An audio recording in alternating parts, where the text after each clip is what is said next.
आदाब नाजरीन, मैं हूं आपके साथ आपका मेज़बान अब्दुल रहीम और आप देख रहे हैं आपका पसंदीदा प्रोग्राम करियर।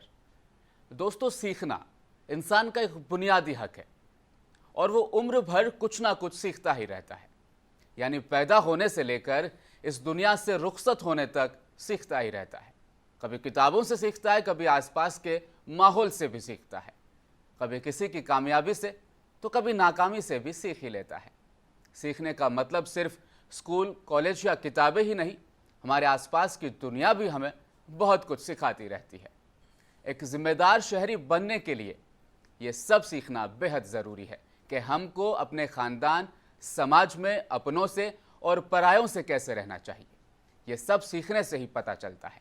लेकिन सबसे पेचीदा सवाल ये है कि क्या हमारे सीखने का तरीका सही है, या हमको कुछ सीखने के लिए भी उसका तरीका सीखने की ज़रूरत है, या कोई ऐसा तरीका भी है कि हम सब कुछ सीखकर एक कामयाब इंसान बन जाए।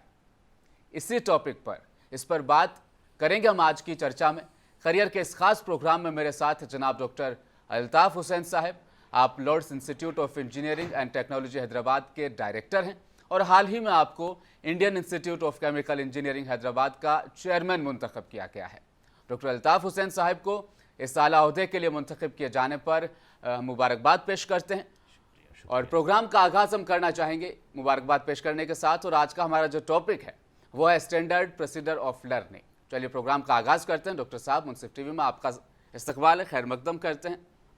अस्सलाम वालेकुम जी, thank you so much for your warm welcome. बहुत बहुत शुक्रिया जी, और मुंसिफ टीवी के जितने भी व्यूवर्स हैं उनको भी मेरे तरफ से अस्सलाम वालेकुम, आदाब और hearty welcome all of you.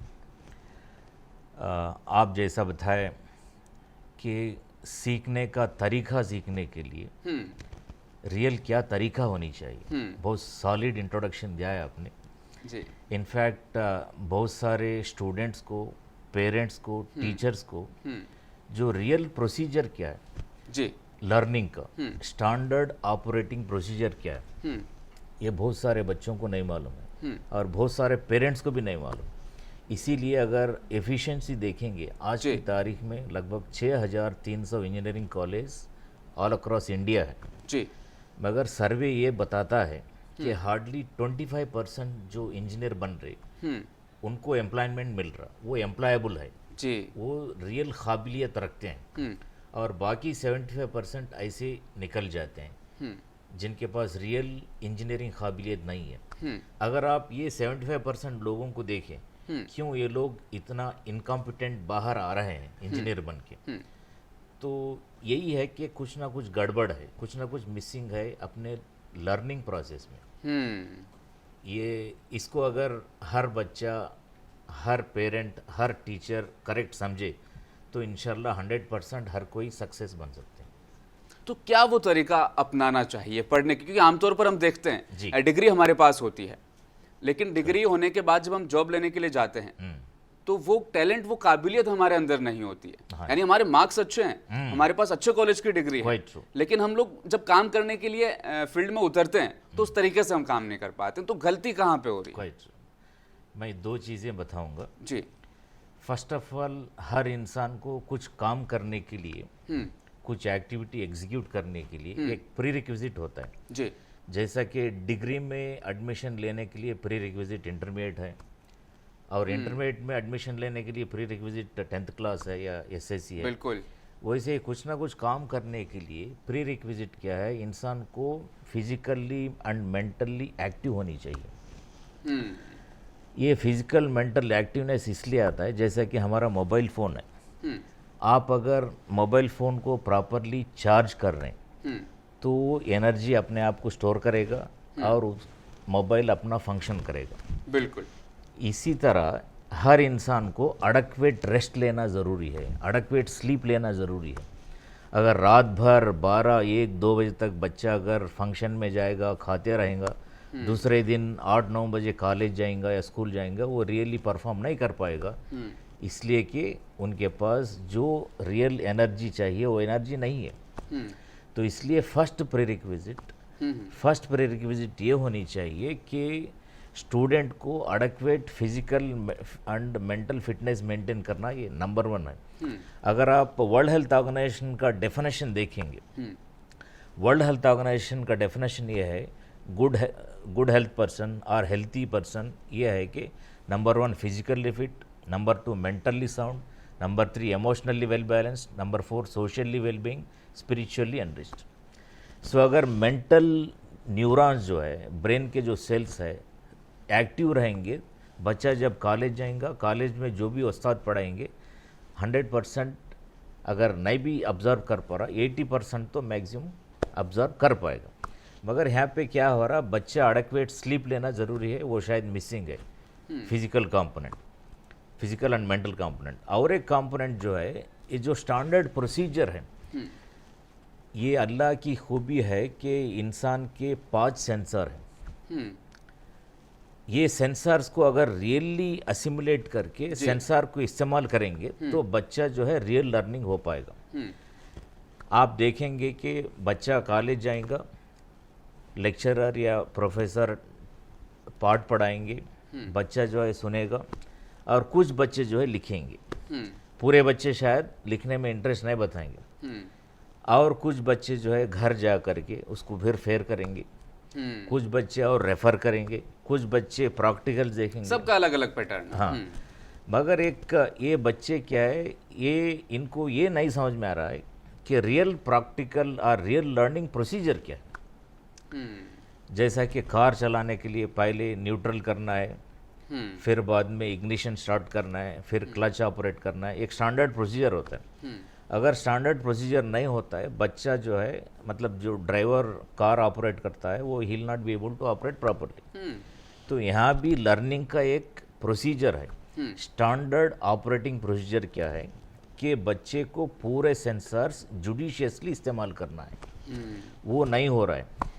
जैसा कि आप एफिशिएंसी ऑफ लर्निंग देखेंगे, सिर्फ अगर कान से सुना और थोड़ी बहुत आंख से देख लिया, और उसका ओवरऑल एफिशिएंसी हो सकता है सिर्फ 15%, और फिर अपना हैंड सेंसर या स्किन सेंसर को इस्तेमाल किया तो एफिशिएंसी और बढ़ता है, 30% होता है। फिर अपना जो माउथ सेंसर है, ये वेरी वेरी इफेक्टिव है, वेरी इंपॉर्टेंट है। ये बहुत सारे इंस्टीट्यूट में नहीं हो रहा, बहुत सारे कॉलेज में नहीं हो रहा, बहुत सारे यूनिवर्सिटीज़ में भी नहीं हो रहा।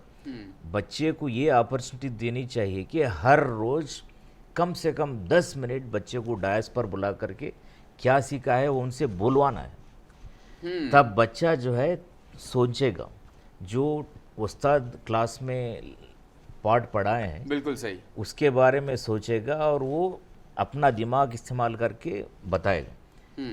तो यहाँ पे क्या है, माउथ सेंसर बहुत जुडिशियसली इस्तेमाल हो रहा, और एक जो है नोज सेंसर है। अगर प्रैक्टिकल में अपनी कार्रवाई करेगा तो हर एक्टिविटी में कुछ ना कुछ वहाँ का एक अरोमा होता है, वहाँ का एक स्मेल होता है, वो एक लर्निंग एक्सपीरियंस है। हम ये टेम्परेचर में ऐसा हुआ है, इस टेम्परेचर में ऐसा हुआ, और इस आरपीएम में ऐसा हुआ। तो यहाँ पे स्टैंडर्ड ऑपरेटिंग प्रोसीजर एक ये होनी चाहिए कि पूरे सेंसर्स को जुडिशियसली इस्तेमाल करना है, ख़ासकर लिखना है, ख़ासकर बोलना है। अगर ये दो आ गए तो इंशाल्लाह बच्चा जो है 100% कामयाब होगा। अच्छा, प्रैक्टिकल कितना ज़्यादा यहाँ पर मायने रखता है? जो चीज़ आपने पढ़ी है उसका प्रैक्टिकल आप अगर साथ साथ कर लें तो ज़्यादा अच्छे से समझ पाएंगे, या 1 साल 2 साल बाद जाके आप वो प्रैक्टिकल करने जा रहे हैं तो ज़्यादा मतलब इफेक्ट रखेगा? आपने एक्सलेंट क्वेश्चन पूछा है जी। अभी पहले फर्स्ट क्वेश्चन में आप पूछ रहे थे, बता रहे थे कि एकेडमिक्स में मे बी 80% 90% मार्क्स मिल रहे हैं जी। स्टूडेंट जब इंटरव्यू फेस कर रहा है, वहाँ पे रियल लाइफ का या प्रैक्टिकल एग्जीक्यूशन में वो कुछ भी नहीं परफॉर्म कर पा रहा, बस ये इसलिए दिक्कत हो रही है। हाँ, 100% यही गैप हो रहा है। ये गैप इसलिए हो रहा है कि अगर रियल लर्निंग सिस्टम देखें, 3 एरियाज है, करिकुलर, को करिकुलर, एक्स्ट्रा करिकुलर जी। करिकुलर का एक सिलेबस होता है, यूनिवर्सिटी सिलेबस को फ्रेम करते हैं, हर सब्जेक्ट का जो कोर्स होता है वो कोर्स का सिलेबस होता है।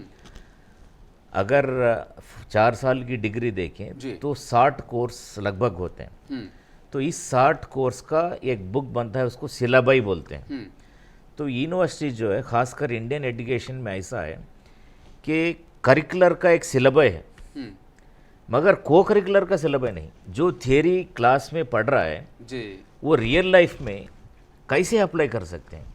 जैसा कि डॉक्टर लोग देखें, मेडिकल स्टूडेंट्स सुबह में कॉलेज जाते हैं, दोपहर में मरीजों को देखने के लिए हॉस्पिटल जाते हैं, उनके लिए रियल प्रैक्टिकल एक्सपोजर मिलता है। बिल्कुल। मगर इंजीनियरिंग स्टूडेंट्स हो या बीएससी स्टूडेंट्स हो, इनको रियल एक्सपोजर नहीं मिल रहा है। अगर आप 50 साल पहले देखेंगे तो जब इंजीनियरिंग डिग्री ऐसा होता था, उस ज़माने में सिर्फ सिविल मैकेनिकल होता था। जैसा कि आज की तारीख में बच्चे मेडिकल स्टूडेंट सुबह में कॉलेज जाते हैं, दोपहर में प्रैक्टिकल को जाते हैं, उस ज़माने में इंजीनियरिंग स्टूडेंट जो है सुबह में कॉलेज जाते, दोपहर में साइट को जाते थे। वो शायद रोड कंस्ट्रक्शन हो सकता था, या तो रिवर कंस्ट्रक्शन हो सकता था, आर्टिफिशियल रिवर्स तो नेचुरल होते हैं, जो आर्टिफिशियल रिवर्स जैसा कि तेलुगु गंगा है, मतलब सिविल एरिया में, और मैकेनिकल इंजीनियर्स के लिए वर्कशॉप ले आ जाते थे दोपहर में। तो वो रियली मिसिंग है। अभी बच्चा थियरी तो बहुत अच्छा पढ़ ले रहा, अच्छे मार्क ला रहा, मगर उसको रियल लाइफ में इंडस्ट्री में इसको कहाँ अप्लाई किया जा सकता, ये मिसिंग है। इसलिए न्यू एजुकेशन पॉलिसी में यूजीसी और एआईसीटी बहुत रियली अच्छे कॉन्सेप्ट्स इनकॉर्पोरेट किए हैं कि हर सेमेस्टर में बच्चे को इंडस्ट्री में कम से कम 1 या 2 बार इंडस्ट्री इंस्टीट्यूट इंटरेक्शन करवाना है, इंडस्ट्री को ले जाना है और वहाँ पे प्रैक्टिकल का एक्सपोजर रियल करवाना है। सो अगर रियल इंडस्ट्री का एक्सपोजर करेंगे तो इंशाल्लाह बच्चा कंप्लीट सीख लेगा। अच्छा, ये ब्लूम सेक्शन क्या है, इसके बारे में मैं आपसे जानना चाहूँगा। हाँ, ये एक ब्लूम्स टैक्सोनॉमी है जी, जो 1956 में बेंजामिन ब्लूम बोल के इन्होंने एक टैक्सोनॉमी डेवलप किया है, एक प्रोसीजर डेवलप किया है। इसमें 3 डोमेन होते हैं लर्निंग के। जी, एक जो डोमेन है इसको बोलते हैं कॉग्निटिव बोलते हैं, मतलब ह्यूमन एफिशिएंसी, मेंटल एफिशिएंसी, इसके ऊपर डिपेंड है जी। और एक जो होता है अफेक्टिव होता है, EFFECTIVU नहीं, AFFECTIVU है सेकंड। थर्ड जो है ये फर्स्ट कॉग्निटिव है, अफेक्टिव है, थर्ड जो है साइकोमोटर है। अनफॉर्चुनेट क्या है, अपना इंडियन सिस्टम ऑफ एजुकेशन में सिर्फ फर्स्ट वाला कॉग्निटिव के ऊपर फोकस है, एम्फसाइज कर रहे, मगर साइकोमोटर के ऊपर और अफेक्टिव के ऊपर नहीं कर रहे। तो अगर ये जो साइकोमोटर अफेक्टिव करेंगे तो ये जो जैसा बताया करिकुलर, को करिकुलर और एक्स्ट्रा करिकुलर एक्टिविटीज़ पूरा मिल जाएंगे। सो ब्लूम्स टैक्सोनॉमी में ये फर्स्ट वाला जो कॉग्निटिव डोमेन है, इसमें क्या है 6 लेवल्स होते हैं। फर्स्ट लेवल होता है मेमोराइजिंग। अगर कोई कॉन्सेप्ट टीचर पढ़ाते हैं सो उसका फंडामेंटल कॉन्सेप्ट कहीं ना कहीं मेमोरी में होता है, सो उसको मेमोराइजिंग बोलते हैं। जी, सेकंड कॉन्सेप्ट होता है, सेकंड लेवल होता है, उसको अंडरस्टैंडिंग बोलते हैं। जो कॉन्सेप्ट टीचर पढ़ाते हैं सो बेसिक मेमोरी में होता है बच्चे के, उसके मेमोरी के माध्यम से वो अंडरस्टैंड करते हैं। थर्ड कॉन्सेप्ट जो होता है अप्लाइंग, जो कॉन्सेप्ट पढ़ते हैं उसको कैसे अप्लाई करना है। अभी क्या हो रहा है, सिर्फ क्वेश्चन पेपर में application point of view theoretically question दे रहे, मगर application point of view how can it be connected to real life industry वो नहीं दे रहे। तो न्यू एजुकेशन पॉलिसी में ये रियली एम्फसाइज किया गया है कि whatever you are learning here that should be applied, वो रियल लाइफ में अप्लाई होना है। तो थर्ड जो है अप्लाइंग है, फोर्थ जो है एवेल्युएटिंग है, सॉरी एनालाइजिंग है। जो आप अप्लाई कर रहे हैं इसको एनालाइजिंग का मतलब क्वालिटेटिव एनालाइज, मोटा मोटी से आप उसका रिजल्ट के बारे में आप एनालाइज करेंगे। फिफ्थ जो है इसको बोलते हैं एवेल्युएटिंग, ये क्वांटिटेटिव होता है, इसका मतलब एक फिगर होता है, ये क्वांटिटेटिव है, इसको क्या बोलते हैं एवेल्युएशन। सो लास्ट स्टेज जो है सिंथेसाइजिंग है, जो आप पढ़ाई कर रहे हैं इसको रियल लाइफ में आप कैसा क्रिएट करते हैं नया कंपाउंड, उसको बोलते हैं क्रिएटिंग और सिंथेसाइजिंग बोलते हैं। ये ब्लूम्स टैक्सोनॉमी। तो हम लोग क्या किए हैं, मैं और मेरे गुरुजी खासकर अलॉन्ग विथ माय वाइफ, हम जो है एक न्यू ब्लूम्स टैक्सोनॉमी को डेवलप किए हैं जिसको बोलते हैं एलिवेटेड ब्लूम्स टैक्सोनॉमी। इसमें हम क्लियरली बताएं कि इंसान को सीखने के लिए पूरे सेंसर्स का इस्तेमाल करना है। आज की तारीख में खासकर बच्चे लोग सिर्फ एक सेंसर या 2 सेंसर, ईयर इस्तेमाल कर रहा, आई इस्तेमाल कर रहा, ना माउथ इस्तेमाल कर रहा, ना हैंड इस्तेमाल कर रहा, ना नोज इस्तेमाल कर रहा कुछ एक्सपेरिमेंट करके उसका अरोमा या सेंस करने के लिए। सिर्फ 2 ही इस्तेमाल कर रहा। अगर 2 का मैं जैसा बताया, हर सेंसर का एफिशिएंसी 15% होता है, तो एवरेज एफिशिएंसी अगर 2 ही सेंसर इस्तेमाल करता है तो इसका एफिशिएंसी होता है सिर्फ 30%। तो इसीलिए आज की तारीख में ओवरऑल इंजीनियरिंग स्टूडेंट का अगर परफॉर्मेंस देखेंगे तो 30% है। सो इसको बढ़ने के लिए ये स्टैंडर्ड ऑपरेटिंग प्रोसीजर हमने डेवलप किया है, जिसको बोलते हैं एलिवेटेड ब्लूम्स टैक्सोनॉमी। इस एलिवेटेड ब्लूम्स टैक्सोनॉमी अगर हर स्टूडेंट, हर पेरेंट, हर टीचर अगर अप्लाई करे तो इंशाल्लाह 100% सक्सेस हो गया। अच्छा, लर्निंग सिस्टम इन इंडिया की हम बात कर लेते हैं। फिलहाल जिस तरीके से हम पढ़ रहे हैं, जो हमारा प्राइमरी सेक्शन है, अपर प्राइमरी है, फिर मैट्रिक है, उसके बाद जो हमारी डिग्रीज के जो ये तरीक़ेकार हैं, ये लर्निंग सिस्टम कितना ज़्यादा इफेक्टिव है और इसमें क्या चीज़ें हमें ऐड कर देनी चाहिए? जिस तरीके से आपने बताया कि आपने ब्लूम को मतलब अपने तरीके से आपने मतलब डेवलप किया है, तो इंडियन लर्निंग सिस्टम को किस तरीके से और ज़्यादा डेवलप किया जा सकता है ताकि स्टूडेंट्स को करियर बनाने में फ़ायदा मिल सके? हाँ जी, एक्चुअली बहुत अच्छा सवाल आपने पूछे हैं। हर प्रोफेशनल को एक्सपर्टाइज बनने के लिए 2 एरियाज है। एक जो है प्रोफेशनल स्किल्स है और एक जो है फंक्शनल स्किल्स है। ये जो प्रोफेशनल स्किल्स है, आप मान लीजिए सिविल इंजीनियर है, वो लोग जो है फ्लूइड मैकेनिक्स पढ़ेंगे और उनके स्ट्रेंथ ऑफ मेटल्स पढ़ेंगे, डिज़ाइन के बारे में पढ़ेंगे। जो प्रोफेशनल स्किल्स की रिक्वायरमेंट है वो प्रोफेशनली थियरिटिकली पढ़ लेंगे। मगर जो फंक्शनल स्किल है, फंक्शनल का मतलब रियल प्रैक्टिकल स्किल, तो इसीलिए सेंट्रल गवर्नमेंट जो है आज की तारीख में स्किल डेवलप करने के लिए न्यू एजुकेशन पॉलिसी में बहुत सारे इंट्रोड्यूस करके, तो यहाँ पे क्या है, हर बच्चे को अपना स्किल डेवलप करना है। मान लीजिए कोई बिल्डिंग का डिज़ाइन ड्रा करना है, डिज़ाइन को रियल लाइफ में अप्लाई करना है, तो उन स्टूडेंट को, हर स्टूडेंट को रियली उसके ऊपर काम करना है, रियली साइट पे जाना है और रियली साइट पे जाके एग्जीक्यूट करवाना है। तो जो स्किल रिक्वायर्ड है, यहाँ पे थ्योरी मान लीजिए कॉस्ट एस्टिमेशन है, यहाँ पे थ्योरी में पढ़ते हैं कॉस्ट एस्टिमेशन में मटेरियल कंपोनेंट आएगा, मैन कंपोनेंट आएगा, मशीन कंपोनेंट आएगा, मेथड्स कंपोनेंट आएगा। सो पूरे कंपोनेंट इस कॉस्ट एस्टिमेशन में थियरेटिकली वो पढ़ेंगे। मगर रियल लाइफ में मान लीजिए एक बिल्डिंग कंस्ट्रक्शन करने के लिए क्या कॉस्ट एस्टिमेशन है, उनको फील्ड में जा करके या तो कोटेशन मंगवा लेके या तो इंक्वायरी करके, तो उनको रियल कॉस्ट एस्टिमेशन अगर करेंगे तो वो रियल स्किल जो चाहिए, वो रियल स्किल जो मिसिंग है, वो रियल स्किल वो अपना लेंगे, डेवलप कर लेंगे।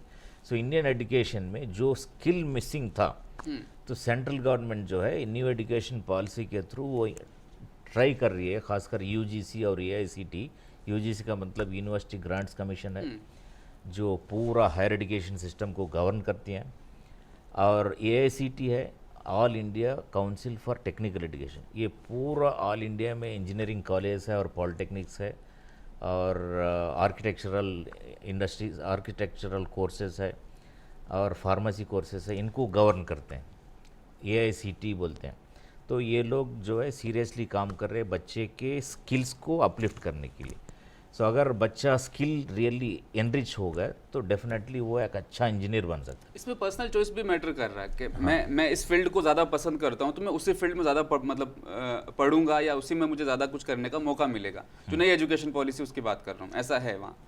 एक्चुअली न्यू एजुकेशन पॉलिसी में एक अच्छा फ्लेक्सिबल सिस्टम है, तो चॉइस बेस्ड लर्निंग बोल के, अगर कोई बच्चा को डिज़ाइन में या कंप्यूटर में इंटरेस्ट है, सिविल इंजीनियरिंग में मान लीजिए या मैकेनिकल इंजीनियरिंग में, सो मैकेनिकल इंजीनियरिंग में बच्चा जो है कंप्यूटर के आधार पर कंप्यूटर के ऊपर कंफर्टेबली काम कर सकता है। अगर किसी को कंप्यूटर में काम करना नहीं, कोर फील्ड में जाके काम करना है, तो बच्चा जो है उस किस्म के कोर्सेस अपना सकता है। तो ये चॉइस है, चॉइस बेस्ड लर्निंग सिस्टम में। तो ये न्यू एजुकेशन पॉलिसी में बच्चे को जो है उनकी चॉइस के ऊपर पढ़ने का पूरा अख्तियार है, पूरा प्रोबेबिलिटी है, पूरा फ्रीडम है, वो पहले नहीं था। एक छोटा सा पर्सनल सवाल भी है मेरा। आजकल ना एक देखा जा रहा है कि सोशल मीडिया की वजह से बच्चे ना अपना कॉन्सेंट्रेट नहीं रख पा रहे हैं कि मेरा ये गोल है, मुझे इसे हासिल करना है, वो जल्दी वो ना न्यूट्रल हो जाते हैं, कभी इस साइड चले जाते हैं, कभी राइट कभी लेफ्ट। तो ये कंसंट्रेशन पावर को किस तरह से वापस लाया जा सकता है? क्योंकि पहले के स्टूडेंट में अगर हम देखें तो वो किसी चीज़ के पीछे पढ़ते थे तो हासिल करना ही करना है, अब ये चीज़ नहीं देखी जा रही। क्या रीज़न आ रहा है इसके पीछे? नहीं, अगर आप देखें तो हर बच्चे को जो है मेन कंसंट्रेशन के लिए बच्चा पहले जो है कमिट होनी चाहिए। कोई फिल्म में एक डायलॉग है, मैं एक बार कमिट करता हूँ, मेरी फिर अपनी अपने आप के भी नहीं सुनता जी। तो यहाँ पे बच्चे को कमिट करना है, सीरियसली कमिट करना है। आज की तारीख में ऐसा है कि बच्चा जो है पीर से बहुत इन्फ्लुएंस्ड है, पीर ग्रुप से बहुत इन्फ्लुएंस है, अपना दोस्ताना से इन्फ्लुएंस्ड है। अगर बच्चा सीरियसली कुछ ना कुछ एम्बिशन से ट्राई कर रहा है, कोशिश कर रहा है, उनके पीर ग्रुप जो है वो लोग स्लोली इनको करप्ट करते हैं, पोल्यूट करते हैं कंसंट्रेशन को। अभी तो वक्त है, बाद में कर लेंगे। हाँ, माहौल का असर बहुत होता है। मैं एक एग्जांपल देता हूँ आपको, ये रियल है। कोई सुल्तान बाजार में किराना शॉप में एक बंदा रहता था, वो किराना शॉप में गुमास्ता था, अटेंडेंट था। तो इत्तेफाक ऐसा हुआ कि अशोक नगर है ना, आरटीसी क्रॉस रोड के पास, वहाँ पे एक रूम लेके रहते थे वो। He is from village Jangam, ये रियल हुआ है। उनके 3 बच्चे थे, एक ही रूम में रहते थे, मगर उनको वहाँ का एनवायरमेंटल इम्पैक्ट इतना हुआ है कि हर कोई सिविल्स के लिए तैयार कर रहा है, हर कोई ग्रुप 1 के लिए तैयार कर रहा है, हर कोई कुछ ना कुछ कॉम्पिटिटिव एग्जामिनेशन के लिए तैयार कर रहा है। वो बच्चे, खासकर वो लो प्रोफाइल आदमी है, वो तीनों बच्चों को उसका एनवायरमेंटल इम्पैक्ट हुआ है। तो उनको ये समझ में आए कि हमको रियली तरक्की, कैरियर हासिल करना है तो हमको ये कॉम्पिटिटिव एग्ज़ाम्स प्रिपेयर होना है और ये इंस्टीट्यूट में प्रिपेयर होना है। इस बुक्स को उनको नॉलेज मिल गई, वो एक माहौल मिल गया। तो ये गुमास्ते के बच्चे तीनों के तीनों, एक बैंक में मैनेजर बने और एक ग्रुप 2 ऑफिसर बने और एक कोई फॉरेन कंट्री चल गए पीएचडी करके। तो इससे हम ये समझ सकते हैं कि बच्चे को जो है माहौल का इन्फ्लुएंस बहुत आता है, और बच्चे को ये समझना है, पेरेंट्स को भी ये समझना है, टीचर को भी ये समझना है कि हर हमेशा अपने आप को अच्छे माहौल में स्पेंड करना है, एक पॉजिटिव माहौल में स्पेंड करना है। इससे पॉजिटिव एनर्जी मिलती है, पॉजिटिव एंथुजियाज्म भी मिलता है। तो जो माहौल था उनके इर्द गिर्द, वो माहौल ही उनके लिए आइडल बन गया एक तरीके से। वो माहौल उनको जो है पॉजिटिवली एक एनर्जी दिया है, एक बूस्ट किया है। हमको कुछ हासिल करने के लिए ये रास्ता अपनाना है, क्योंकि वो लोग प्रैक्टिकली देख चुके हैं, तो इसीलिए वो सक्सेस हुए हैं। बच्चा अगर फेल्यूर हो रहा, इसका मतलब एक सक्सेस ट्रायंगल होता है। सो बच्चा फेल्यूर होता है तो बच्चे का कोई कसूर नहीं होता है। फेल्यूर इसलिए होता है कि उनको टीचर का प्रॉपर सपोर्ट नहीं है, टीचर का प्रॉपर गाइडेंस नहीं है, हाँ, यहाँ एक बहुत बड़ा रीज़न आ जाता है। फिर बाद में पेरेंट्स का प्रॉपर गाइडेंस नहीं, पेरेंट्स का प्रॉपर सपोर्ट नहीं है। फिर बाद में ये जो पीयर ग्रुप है या रिलेटिव्स है, फैमिली मेंबर्स है, ये लोगों का पॉजिटिव इनपुट्स नहीं है। अगर किसी बच्चे को पॉजिटिव डायरेक्शन में अच्छे इनपुट्स मिलेंगे तो बच्चा जो है इंशाल्लाह सक्सेसफुल हो जाएगा। तो यहाँ पे अनफॉर्चुनेट क्या हो रहा है, बच्चे को पॉजिटिव डायरेक्शन नहीं मिल रहा। हर बच्चे का मेंटल एफिशिएंसी, खासकर अगर पूरे वर्ल्ड के आईक्यू लेवल्स देखेंगे, अपने Indian IQ levels really enriching है, रियली बहुत स्ट्रांग है। दूसरे कंट्रीमैन के बनिस्बत में अपने Indian IQ levels really strong है। ये स्ट्रांग आईक्यू लेवल अगर प्रॉपरली यूटिलाइज किया गया प्रॉपर गाइडेंस में, तो बच्चा रियली सक्सेसफुल होता है। मैं एक एग्जांपल देता हूँ। एक सर्वे हुआ था कि जो आईआईटी नीट में जो बच्चे टॉप कर रहे हैं, ये लगभग 10 साल पहले सर्वे हुआ था। तो उस जमाने में, इवन अभी भी उस जमाने में क्या था कि ये जो लर्निंग सिस्टम है, एजुकेशन सिस्टम है, अच्छा जो एफिशिएंट परफॉर्म कर रहे हैं चंडीगढ़ के बच्चे। तो लोग मतलब ऐसा क्यों हो रहा है, सो चंडीगढ़ में जाकर के स्टडी करें, ऐसा क्यों बच्चे यहाँ के इतना अच्छा परफॉर्म कर पा रहे। तो वहाँ पे वो रियलाइज़ करे कि चंडीगढ़ में जो है बहुत सारे सेंट्रल गवर्नमेंट के एम्प्लॉयज़ हैं, और इस सेंट्रल गवर्नमेंट के एम्प्लॉयज़ जो है पर्सनल अटेंशन दे रहे हैं अपने बच्चों के लिए।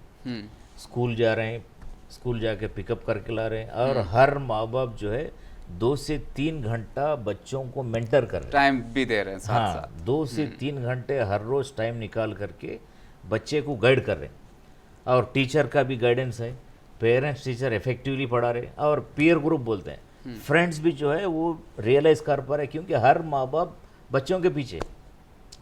तो इसीलिए वहाँ का जो सक्सेस रेट है बच्चों का रियली बहुत अच्छा है चंडीगढ़ में, इसलिए कि पेरेंट्स सीरियसली काम कर रहे हैं, टीचर लोग सीरियसली काम कर रहे हैं, इसलिए हो रहा है। अब यहाँ पे अनफॉर्चुनेट क्या है, पेरेंट्स बच्चे को कॉलेज भेज देते हैं और पूरा का पूरा रेस्पॉन्सिबिलिटी टीचर पे डालते हैं, और टीचर लोग, खासकर प्रोफेसर लोग इंजीनियरिंग कॉलेज में इतना ऑक्यूपाइड है कि उनके पास टाइम नहीं मिल रहा। हर हमेशा वो इंस्पेक्शन, ये इंस्पेक्शन, कभी यूनिवर्सिटी का इंस्पेक्शन, कभी यूजीसी का इंस्पेक्शन, कभी एआईसीटी का इंस्पेक्शन, कभी लोकल इंस्पेक्शन। तो टीचर लोग 100% हर हमेशा कुछ ना कुछ एक्टिविटी में ऑक्यूपाइड है। अगर रियली टीचर को करिकुलर एक्टिविटीज़ में खासकर जो पढ़ाए जाते हैं, पढ़ा रहे हैं, उसको रियल लाइफ में कैसा अप्लाई करना है, और बच्चा पूरे सेंसर्स इस्तेमाल कर रहा नहीं, खासकर नोटबुक लिख रहा नहीं, ना कोई टीचर देख रहा, ना कोई पेरेंट देख रहे, हर हमेशा हर रोज़ डेट के हिसाब से बच्चा, और एक स्टूडेंट कॉलेज जाता है, हर रोज़ लगभग 50 पेज लिखता है, 8 घंटों में 50 पेज लिख लेता है। अगर 50 पेज नहीं तो भी कम से कम 20 पेज तो अगर लिख रहा, इसका मतलब है बच्चा रियली सिंसियरली कॉलेज जा रहा, डॉक्यूमेंट कर ले रहा। वो चीज़ बहुत मिसिंग है। और मैंने पहले बताया कि बच्चे को रियली बोलने का मौका देनी चाहिए, सब्जेक्ट क्या पढ़ा है, हर रोज़ 10 मिनट अगर बताता है, समझाता है, वो कॉलेज में होनी चाहिए और घर में भी होनी चाहिए।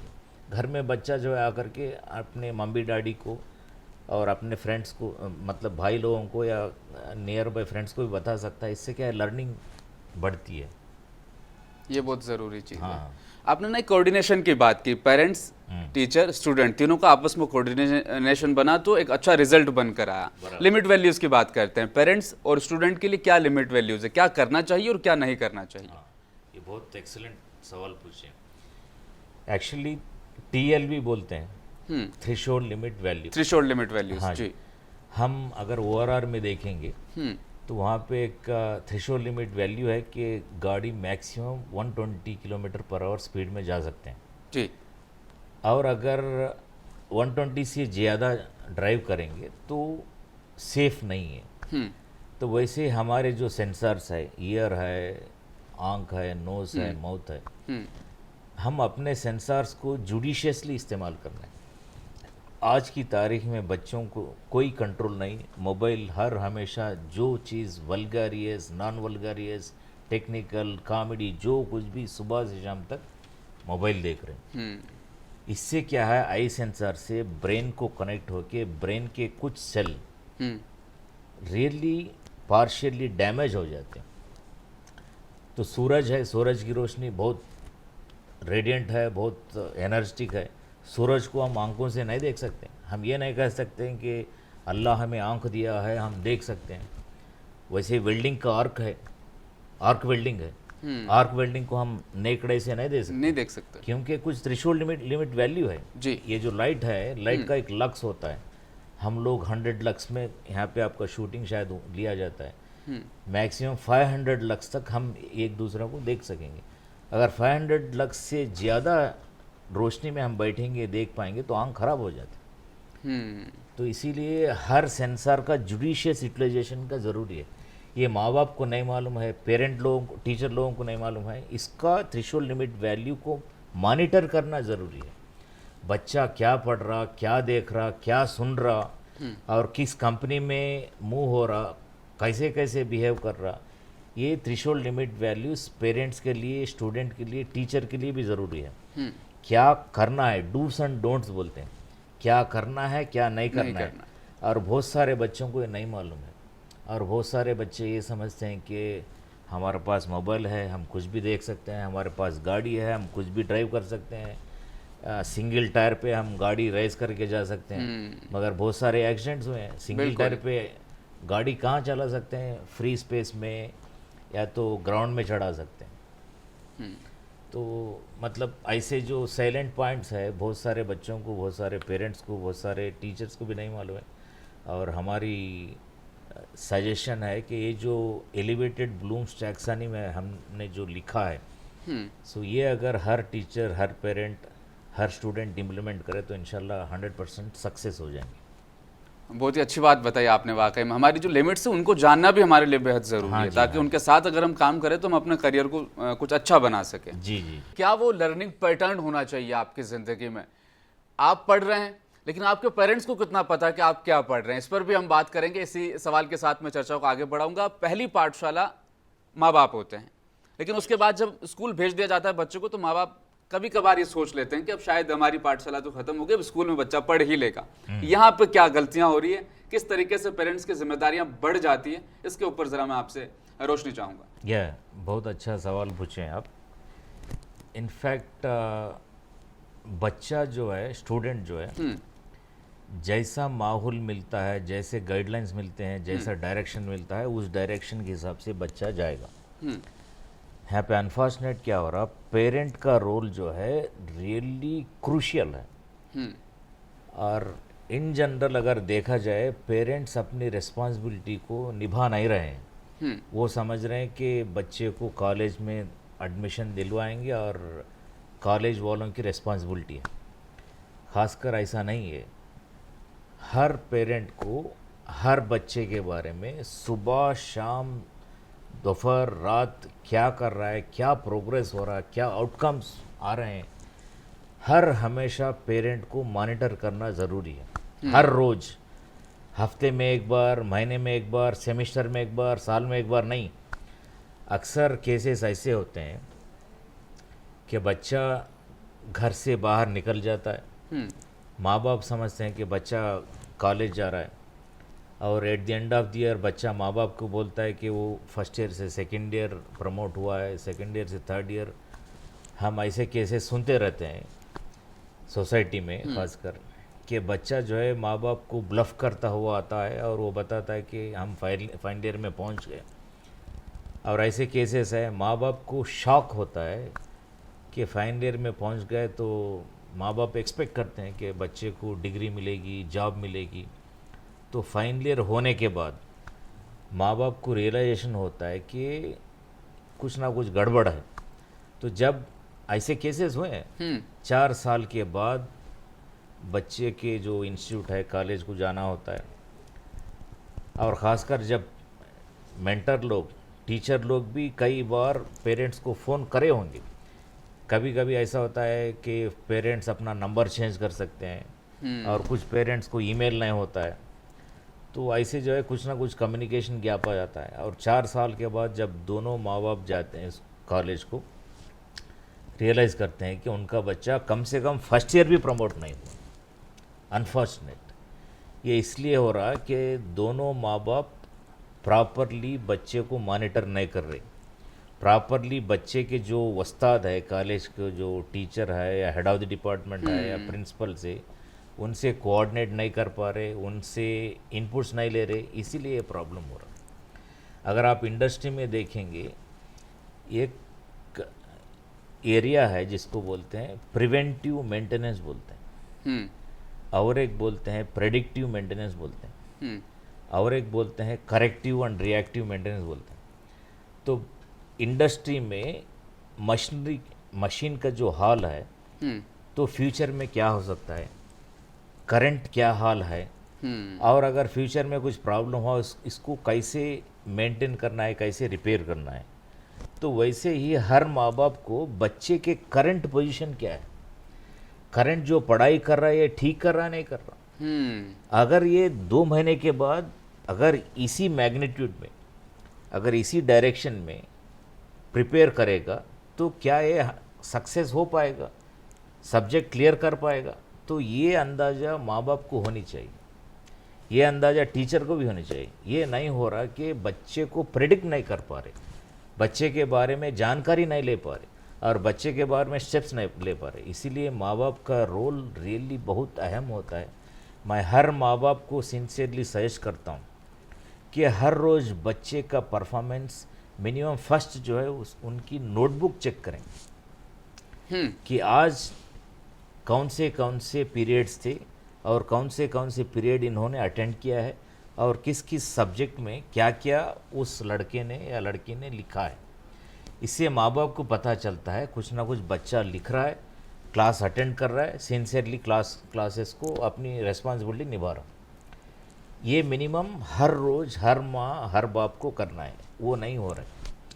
और सेकेंडली क्या करना है, हफ्ते में कम से कम एक बार क्लास के जो टीचर होते हैं, क्लास टीचर या तो मेंटर होते हैं, हमारे पास लॉर्ड्स इंजीनियरिंग कॉलेज में मेंटर होते हैं। हर 15 बच्चों को एक मेंटर होता है। वो मेंटर जो है एक प्रोफेशनल गार्डियन के जैसा सर्व करते हैं। जैसे घर में माँ बाप होते हैं, यहाँ पे प्रोफेशनली बच्चे का प्रोग्रेस मॉनिटर करते हैं।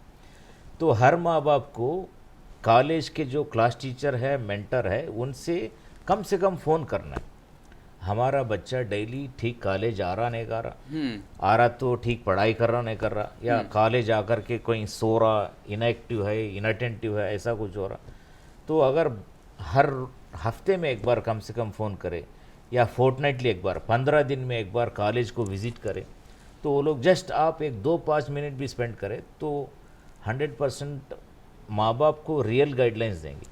इससे क्या है, माँ बाप को एक आइडिया मिलता है क्या मेरा बच्चा या मेरी बेटी जो है करेक्ट डायरेक्शन में पढ़ाई हो रही है, नहीं हो रही।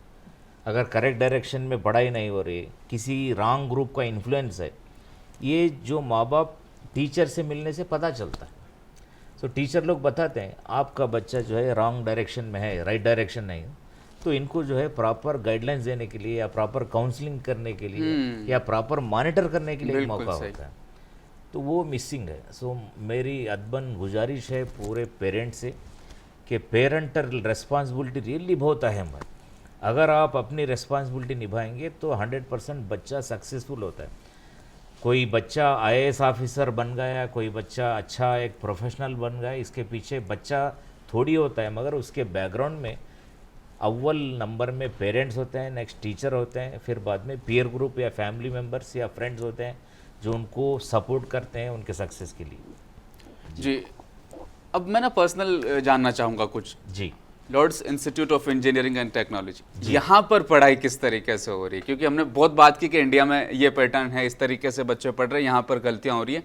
पर्सनल ये इंस्टीट्यूट में किस तरीके से आप पढ़ा, मतलब बच्चों को एजुकेट कर रहे हैं ताकि उनका करियर बन सके, वो सिर्फ मार्कशीट वाले ना रहे, बल्कि जब फील्ड में जाए तो काम करके दिखाए।